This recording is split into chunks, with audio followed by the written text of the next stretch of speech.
લગ્નમાં જે ભાઈના હાથે જવતલ હોમવામાં આવે, ભાઈના હાથે જ કેમ? કન્યાદાનના સમયમાં માતા પિતા બેઠા હોય છે. બેન હોય તો એ પોતે સામૈયા લઈને ગઈ હોય સાડી તરીકે. હવે અહીંયાથી દીકરી મોકલી દીધી. જ્યારે આપણે તેમ કહીએ ભાઈ તો પારકા ઘરની કહેવાય. દીકરી એટલે દુહિતા છે, બે કુટુંબને તારે. જ્યાં જન્મી એને તારે, જ્યાં સાસરે જાય છે ને એને તારે. પણ જવતલ જ્યારે એક તો ઔષધિનું કામ કરે છે.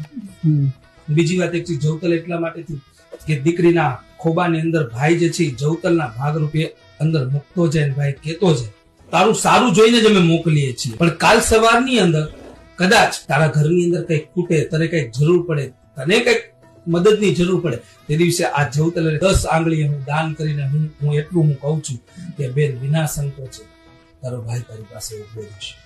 બાળકી જયારે જન્મે, જયારે દીકરી જયારે જન્મે, એ કપડું પિતાના ઘરનું, છેલ્લું કપડું પિતાના જ ઘરનું. કે બેન આ જવતલનો અર્થ એ થયો, મનની અંદર જેથી કો વિચાર આવે તેની અડધી રાત્રે ભાઈને યાદ કરજે, તે દિવસે તારો ભાઈ તારી સમક્ષ આ જવતલ હોમીને એક સાક્ષી પૂરે.